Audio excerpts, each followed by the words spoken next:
World War II ended in 1945. This soldier kept fighting until 1974. Nobody told him it was over. Picture this. It's 1972. Deep in the jungles of Lubang Island in the Philippines, a man is crouched behind a wall of thick green leaves. He's been in this jungle for 27 years. His uniform is patched together with scraps of fabric he's sewn by hand. His boots are held together with strips of bark. He hasn't spoken to another human being in months. And he just pulled the trigger. He doesn't feel regret. He doesn't feel confusion. He feels mission accomplished. Because in his mind, right now, in this moment, he is still a soldier of Imperial Japan. And the war is still very much on. His name is Hiroo Onoda. And what happened inside his head over the next 2 years is one of the most disturbing, heartbreaking, and genuinely unbelievable survival stories you will ever hear. Because the jungle didn't almost kill him. His own mind did. Here's what you need to know, fast. Hiroo Onoda wasn't some random soldier. He was handpicked, specially trained. In 1944, the Imperial Japanese Army sent him to a secret guerrilla warfare school outside Tokyo where they taught him one thing above everything else. One rule that was burned into his brain like a brand. A Japanese soldier never surrenders. Never. Not when you're outnumbered. Not when you're starving. Not when everyone around you is dead. You fight. You adapt. You survive. And you wait for your army to come back for you. In December 1944, Onoda was 22 years old when he landed on Lubang Island in the Philippines. His orders were straightforward: disrupt Allied supply lines, conduct guerrilla operations, and hold the island until the Imperial Army returned. He had 3 other soldiers with him. Then August 1945 happened. Japan surrendered. The most devastating war in human history ended. Cities rebuilt. Soldiers came home. Families reunited. The world exhaled. On Lubang Island, Hiroo Onoda heard none of it. Well, that's not completely true. He heard about it. Leaflets were dropped from planes into the jungle. Newspapers floated down from the sky with headlines screaming that the war was over.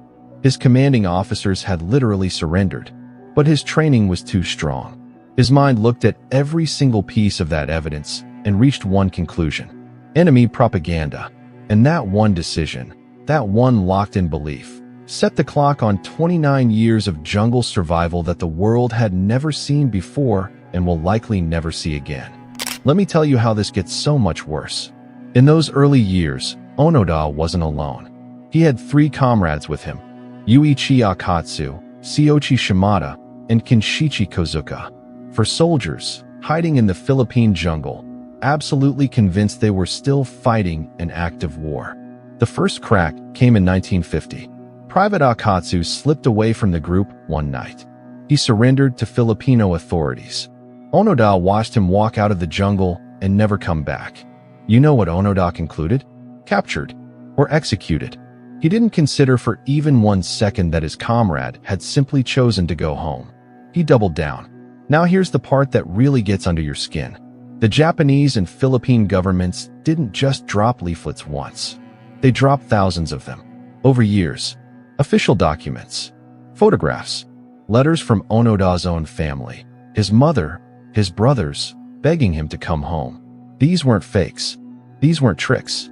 These were real people who loved him, holding actual pieces of paper with their actual handwriting, desperate to reach him through the trees. Onoda would pick up each leaflet. He would study it carefully. He would look at his family's handwriting.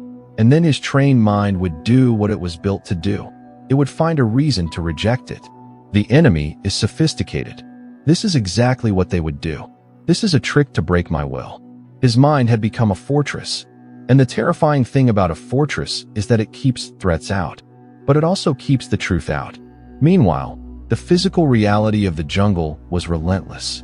He ate bananas, coconuts, whatever the jungle provided. He slept in mud during monsoon season, rain hammering the canopy above him for weeks straight. He developed jungle sores that never fully healed. Parasites worked their way through his body.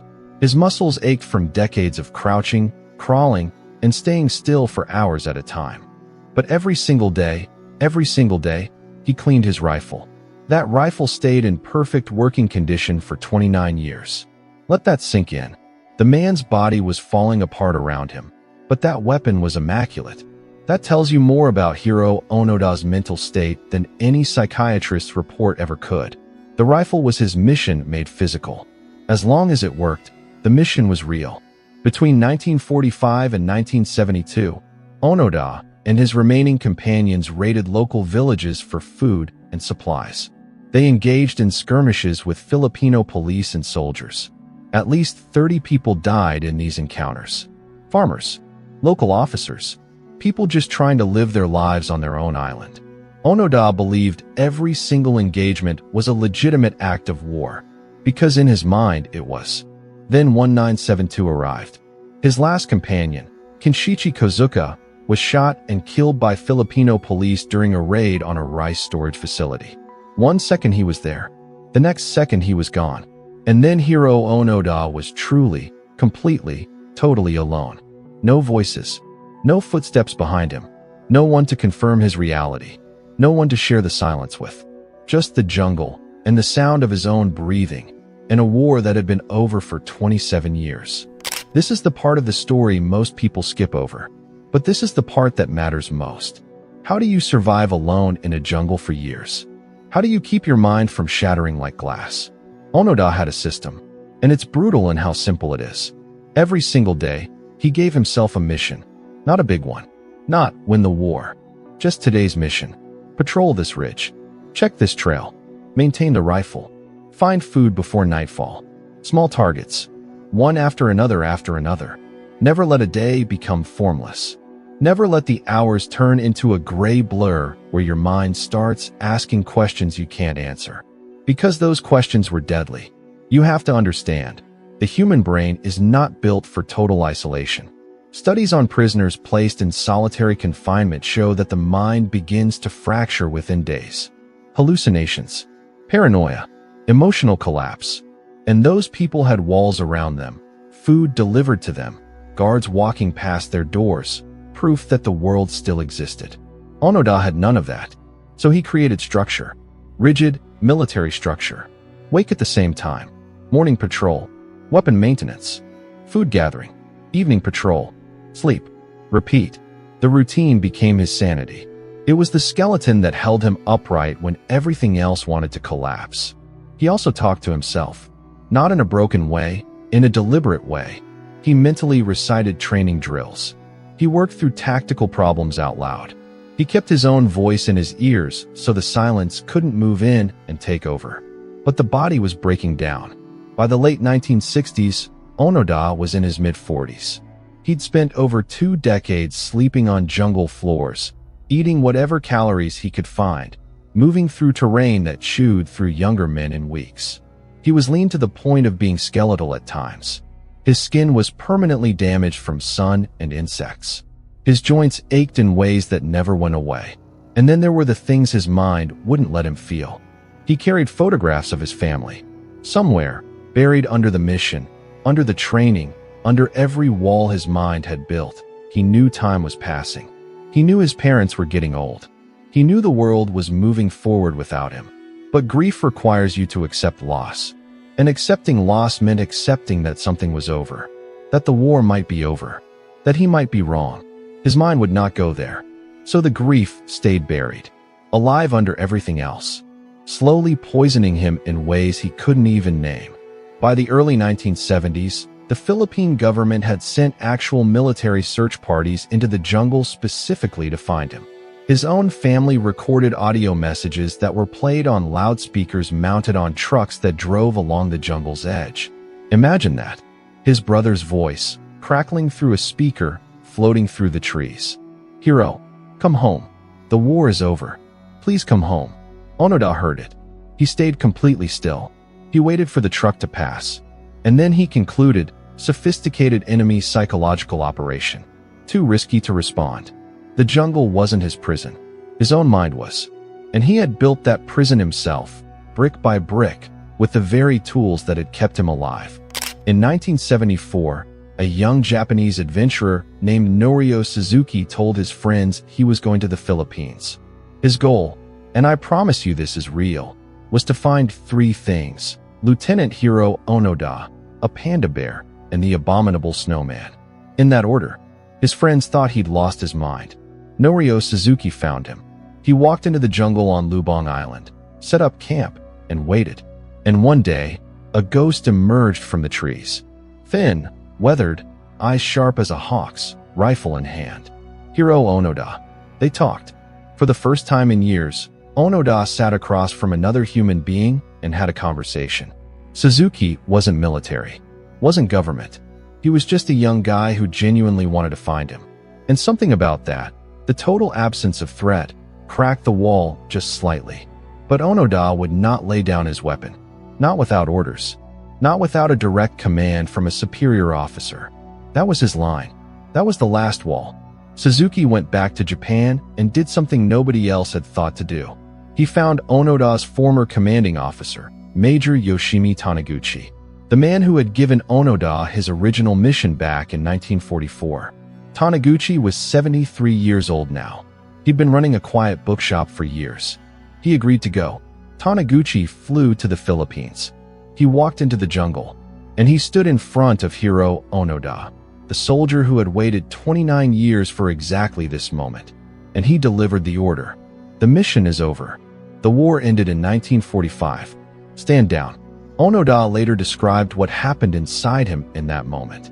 He said the world he had lived in for 29 years, every patrol, every skirmish, every cold night in the mud, every leaflet he had dismissed, every voice he had ignored, it all came crashing down at once. He stood there in his patched uniform, holding a rifle he had cleaned thousands of times, and he wept. Not for himself, for the people he had killed. Because the moment the wall came down, the grief that had been buried alive for 29 years came screaming to the surface. The farmers, the local officers, the people who had just been living their lives. They weren't enemies. They never were. He was 52 years old. He had been a soldier since he was 22. He laid down his rifle, his sword, his ammunition, all of it. And for the first time in 29 years, Hiroo Onoda walked out of the jungle. Japan received him as a national hero. Crowds, cameras, headlines. Onoda was deeply uncomfortable with all of it. The country he stepped back into was not the country he had fought for. It was modern, prosperous, and completely unrecognizable. The values he had nearly died for, the empire, the military code, the rigid structure, they were ghosts in a country that had moved on. He couldn't find his footing. He eventually moved to Brazil, bought land, and built a cattle ranch. Quiet, physical, structured, familiar rhythms. Years later, he returned to Japan and opened a nature school for young people, teaching children wilderness skills and what he called the value of mental discipline. The Philippine government issued him a pardon for the killings. He visited the Philippines and met with officials. He wept again. He lived until 2014. He was 91 years old. And here's what I want to leave you with. Because this story isn't just wild history. There's something real here that matters. Hiroo Onoda survived 29 years in the jungle because of his mind. The daily missions, the rigid routine, the refusal to let despair take over. The small targets, one after another, that kept him moving forward when any normal person would have given up completely. That same mind also kept him trapped. The same walls that kept the fear out kept the truth out. The same discipline that kept him alive kept him fighting a war that killed innocent people. So here's the lesson, and this one is worth writing down. Your strongest belief is also your biggest blind spot. The mental tools that carry you through the hardest moments of your life can also become the cage you don't realize you're in. Real survival isn't just about holding on. It's about knowing when it's time to let go. He survived 29 years in the jungle. But the hardest thing Hiroo Onoda ever did was walking out of it. Before you go, comment below. Could you have walked out of that jungle after 29 years? Or would the truth have broken you? There's no wrong answer. Like and subscribe so you never miss a story like this one. And if someone you know needs to hear this, share it. They'll thank you later.